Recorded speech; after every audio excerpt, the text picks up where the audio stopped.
আচ্ছা, প্রথমে কুমিল্লা সম্বন্ধে একটা কথা বলি। সেটা হচ্ছে যে এটা না বলে আমি শুরু করতে পারবো না। কুমিল্লার সঙ্গে আমার গভীর প্রেম। আপনারা জানেন যে আমি কুমিল্লায় বহুবার শুটিং করতে এসেছি, এবং আমার প্রেম মানে আমি যাকে বিয়ে করেছি পরে, তিশা, আমার প্রেমেরও গভীরতা শুরু হয় কুমিল্লাতে। ক্যারাম নামে আমি একটা প্রোডাকশন করতে এসেছিলাম, আপনাদের অনেকের মনে থাকতে পারে যারা ক্যারাম দেখেছেন। ফলে কুমিল্লাতে শুধু যে নজরুলের প্রেমের স্মৃতি আছে তা না, নজরুলের ছোট ভাইদেরও প্রেমের স্মৃতি আছে এখানে। আমরা, আপনারা জানেন যে আমি যখন ফিল্ম বানাতাম, এখন তো আমাকে এক সরকারি কাজে ঢুকে ফিল্ম বানানো বন্ধ করতে হয়েছে আপাতত। তো আমাদের একটা নিয়ম ছিল যে আমার অ্যাসিস্ট্যান্ট ডিরেক্টররা, আমরা অ্যাসিস্ট্যান্ট ডিরেক্টর বলতাম না, আমরা বলতাম ভাই ব্রাদার। তো আমরা ভাই ব্রাদাররা সব একই বাসায় থাকতাম। আমাদের একজন ভাই ব্রাদার, আমি নিশ্চিত আপনারা এই সুখবরটা জানেন, তারপর আরেকবার শেয়ার করছি, ওকে অভিনন্দন জানাচ্ছি। আদনান আল রাজীব গতকালকে কানে অ্যাওয়ার্ড জিতেছে, প্রথম বাংলাদেশি কোনো ফিল্ম মেকার কান ফিল্ম ফেস্টিভ্যালে পুরস্কার জিতেছে। Big hands to him.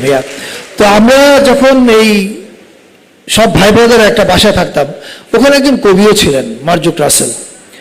তো মারজুক প্রায় আমাদেরকে, আমরা কুমিল্লাতে যখন শুটিং করতে আসতাম, আমরা দারোগাবাড়ির এখানে শুটিং করেছি, কোন কোন জায়গায় নজরুল গিয়েছে এগুলো নিয়ে আমাদের মধ্যে অনেক আলোচনা হতো। তো আমরা নজরুলকে, মারজুক বিভিন্ন সময় রেফারেন্স দিতে নজরুলকে দুষ্টামি করে যে বড় ভাই। সো আমরা হচ্ছি সেই অর্থে ওনার ছোট ভাই। এবং আমি সলিম ভাইয়ের কথা শুনতে শুনতে মনে হলো যে আসলে অনেক কিছু জিনিস আপনি নিজেও জানেন না, আপনার অজান্তে আপনার জীবনে আগে থেকে হয়তো নির্ধারিত থাকে বা ঘটতে থাকে এরকম ভাবে, যেটা আপনি অনুমান করতে পারেন না। যেমন সলিম ভাই নজরুল ইসলামের অনেকগুলো প্রসঙ্গের কথা বলেছিলেন।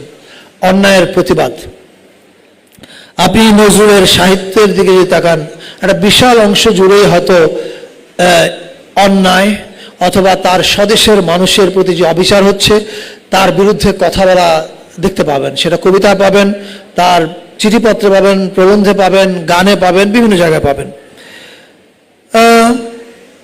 সলিম ভাই সফা ভাইয়ের একটা অভিযোগের কথা বলেছিলেন, যে সফা ভাই বলেছেন যে, মানে আমি হুবহু কোট করতে পারছি না, আমি যতটুকু বুঝেছি সেখান থেকে বলি, সেটা হচ্ছে এই যে নজরুল অনেক লাউড, মানে সুকুমার বৃত্তির ব্যাপারটা একটু কম। এটা নজরুলের সম্বন্ধে এক ধরনের অভিযোগ। তখন আমি বসে বসে, আমি সবসময় যে কোনো কিছু বোঝার চেষ্টা করি আমার নিজের জীবন দিয়ে, আমার সাথে আমি মিলিয়ে দেখার চেষ্টা করি। আমার ধারণা আমরা সবাই তাই করি। তো আমি দেখলাম যে আমি আগে ছিলাম ফিল্ম মেকার, ফেসবুক জিনিসটা যখন আসে নাই, এবং খুব ভালো ছিলাম। হ্যাঁ, অনেকে আমার কাজ পছন্দ করতো, অনেকে অপছন্দ করতো। ফেসবুক আসার পরে দেখলাম যে আমি ইনস্ট্যান্ট অনেক বিষয়ে কমেন্ট করি, মন্তব্য করি, হয়তো একটা অন্যায় দেখলে কথা বলার চেষ্টা করি। এখন এই অন্যায় দেখলে যখন আপনি কথা বলতে থাকেন, তখন কিন্তু আপনি প্রতি পদে পদে একটা পক্ষ এবং বিপক্ষ তৈরি করতে থাকেন, এবং একটা পর্যায়ে গিয়ে আপনি অন্যায়ের প্রতিবাদ করাটা আপনার স্বভাবের মধ্যে ঢুকে যায়, আপনার স্বভাবের অংশ হয়ে ওঠে। এবং এটার বিপদ হচ্ছে, আমার মনে নেই কবে লিখছিলাম, আমার মনে হয় 15-16 সালের দিকে কোনো একদিন ফেসবুকে লিখছিলাম যে অন্যায়ের প্রতিবাদ করতে করতে আমাদের কণ্ঠস্বর কর্কশ হয়ে যায়। আসলে আপনি যত প্রতিবাদ করবেন, আপনার কণ্ঠস্বর ঝাঁঝালো হবে, অনেক চড়া হবে এবং অনেক কর্কশ হবে। এখন শিল্পীর আসলে কি করার আছে? আপনার পাশে মানুষ মারা যাবে, আপনার পাশে মানুষ গুম হয়ে যাবে, আপনার পাশে হাজার হাজার মানুষকে গুলি করে ফেলে দেবে, এবং আপনি কি তখন চুপ থাকবেন? That is a question. আপনি চুপ থাকতে পারেন। জালিয়ানওয়ালা বাগ যখন হত্যাকাণ্ড ঘটবে, তখন আপনি শিল্পী হিসেবে আপনি চুজ করতে পারেন যে আপনি কথা বলবেন নাকি না বলবেন। আপনি না বললে আপনি আরামে থাকবেন, সুকুমার বৃত্তির চর্চা আরও আপনি বাড়াতে পারবেন, কিন্তু বললে আপনার কণ্ঠস্বর আরও ঝাঁঝালো হয়ে উঠবে। নজরুলের কাজের মধ্যে আপনি এই ঝাঁঝালো ব্যাপারটা পাবেন।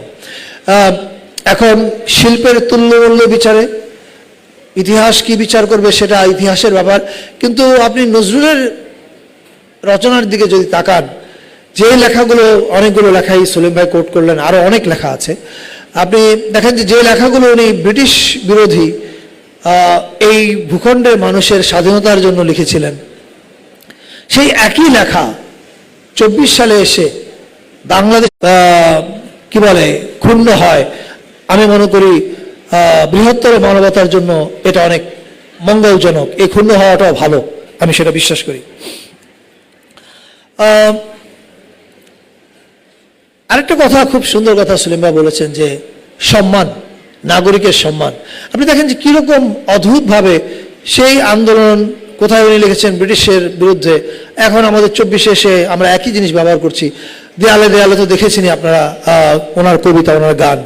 এই যে সম্মানের প্রসঙ্গটা, আমার মনে আছে আমি এবার জুলাইতে যখন আন্দোলন হয় তখন আমি অস্ট্রেলিয়াতে আমার ট্রিটমেন্ট চলছিল। আমি এর আগে জানুয়ারিতে আমার একটা স্ট্রোক হয়েছিল।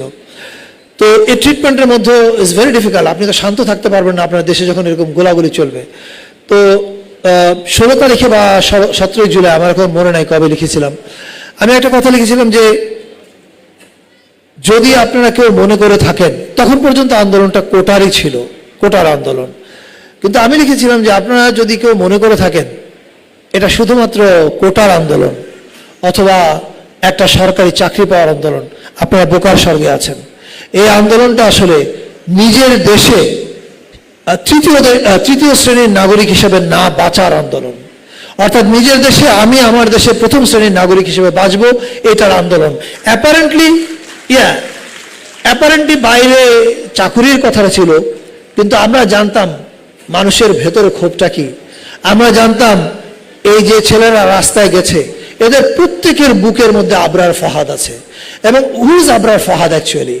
আবরার ফাহাদ হচ্ছে সে মানুষটা, আপনি জাস্ট ভাবেন একটা ইয়াং ছেলে বুয়েটে পড়ে, সে দেশের ন্যায্য হিস্সার কথা লিখেছে। এটা লেখার অপরাধে তাকে কে মেরেছে?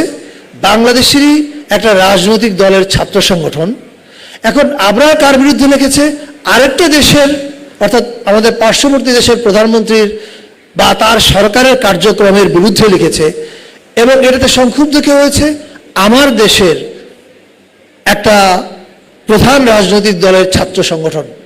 এবং সংক্ষুব্ধ হয়ে সে আবরারকে পিটিয়ে মেরে ফেলেছে। এবং আমি তো, আপনারা নিশ্চয়ই, আপনারা অনেকে আন্দোলনে ছিলেন, আপনারা জানেন যে এবারের আন্দোলনে দ্য বিগেস্ট ড্রাইভিং ফোর্স ওয়াজ আবরার ফাহাদ। আবরার প্রত্যেকের বুকের মধ্যে ছিল। আপনারা তো স্লোগানে আবরারকে আমরা শুনিনি, কিন্তু আমরা জানি যে প্রত্যেকের বুকের মধ্যে আবরার ফাহাদ ছিল। এবং যে কারণে আপনারা দেখেছেন যে আমরা আবরার ফাহাদকে এবছর স্বাধীনতা পদকে ভূষিত করা হয়েছে। এবং আমাদের মধ্যে যখন প্রথম আলোচনা হয়েছিল তখন এই খবরটা কোনো না কোনোভাবে সংবাদপত্রে লিক হয়। লিক হওয়ার পরে আমি দেখলাম যে অনেক সমালোচনা হচ্ছে, অনেকে লিখছে যে কেন আবরার ফাহাদকে স্বাধীনতা পদক দেওয়া হবে। তখন আমি আমার ফেসবুকে একটা লেখা লিখেছিলাম। আমি বলেছিলাম আবরার ফাহাদকে স্বাধীনতা পদক দেওয়া হবে, এটা যারা বুঝতে পারছেন না কেন, তাদের উদ্দেশ্যে আমার দুইটা কথা বলার আছে। এই কথাটা বলে আমি আমার বক্তব্যটা শেষ করব, কারণ এটা নজরুলের সঙ্গে প্রাসঙ্গিক। বিকজ নজরুল মূলতই স্বাধীনতার কবি। আমি সেখানে বলেছিলাম যে মুক্তিযুদ্ধ আসলে কেন হয়েছিল। আমরা স্বাধীনতা পদক দিচ্ছি মুক্তিযুদ্ধকে স্মরণ করে। মুক্তিযুদ্ধ কেন হয়েছিল? মুক্তিযুদ্ধ হয়েছিল একটা স্বাধীন দেশ পাওয়ার জন্য, না? এখন স্বাধীন দেশের ব্যাপারটা কি আসলে? সার্বভৌমত্ব ইজ দ্য এসেনশিয়াল থিং। সার্বভৌমত্ব ছাড়া কোনো স্বাধীন দেশের আসলে স্বাধীনতা বলে কোনো কিছু নাই। সো আবরার ফাহাদ জীবন দিয়েছেন সার্বভৌমত্বের ভ্যানগার্ড হিসেবে। যে সার্বভৌমত্ব রক্ষা করার জন্য জীবন দেয় সে আসলে আমাদের স্বাধীনতার ভ্যানগার্ড। ফলে মুক্তিযুদ্ধের নায়ক শুধুমাত্র যে মুক্তিযুদ্ধ অংশগ্রহণ করলে হবে তা না। আজ থেকে 200 বছর পরে আবারও যদি কেউ বাংলাদেশের সার্বভৌমত্ব নিয়ে কি বলে ছিনিমিনি খেলার চেষ্টা করে, আবারও কোনো আবরার ফাহাদ নাজেল হবে এবং সেই আবরার ফাহাদ আবারও স্বাধীনতা পদক পাওয়ার জন্য যোগ্য বলে বিবেচিত হবে। অ্যান্ড উই আর গ্ল্যাড যে আমরা এটা করতে পেরেছি। এবং এটা আমাদের কোনো মহত্ব না। এই পদকগুলো বা এই কাউকে পুরস্কারের জন্য চিহ্নিত করা সরকারের কোনো মহত্ব না। এটা আসলে একটা পলিটিক্যাল অ্যাক্ট। পুরস্কার একটা রাজনৈতিক ঘটনা। রাজনৈতিক ঘটনা এই অর্থে যে আবরার ফাহাদকে স্বাধীনতা পদক দেওয়ার মধ্য দিয়ে আমরা বলতে চাই আমাদের রাজনীতিটা কি। আমাদের রাজনীতি হচ্ছে সার্বভৌমত্ব ছাড়া বাংলাদেশের না কোনো দেশের স্বাধীনতাই সচল থাকতে পারে না, অচল হয়ে যায়। আমি বিশ্বাস করি 24-এর গণঅভ্যুত্থানের পরে আমরা অল্প কয়েকদিনের সরকার, এরপরে গণতান্ত্রিকভাবে নির্বাচিত সরকার আসবে। যারাই আসে আমি বিশ্বাস করি আগামীতে বাংলাদেশকে আর এরকম জায়গায় নেওয়া যাবে না যখন অন্য একটা দেশ থেকে একজন পররাষ্ট্র সচিব এসে বলবে, এই এরশাদ তোমাকে নির্বাচনে যেতে হবে, কারণ তুমি নির্বাচনে না গেলে বিএনপি জামাত ক্ষমতায় আসবে। অথবা কেউ একজন এসে পাশের দেশের কোনো একটা বিষয়ে স্ট্যাটাস দেওয়ার কারণে আমার দেশের কোনো আবরার মারা যাবে। এই ঘটনা আর ঘটবে না, এই বিশ্বাস রেখে আমি আমার বক্তব্য শেষ করতে চাই। আমি আমাদের জাতীয় কবি কাজী নজরুল ইসলামের 126তম জন্মবার্ষিকী সবাইকে শুভেচ্ছা জানাই। সবাই ভালো থাকবেন, অনেক ধন্যবাদ।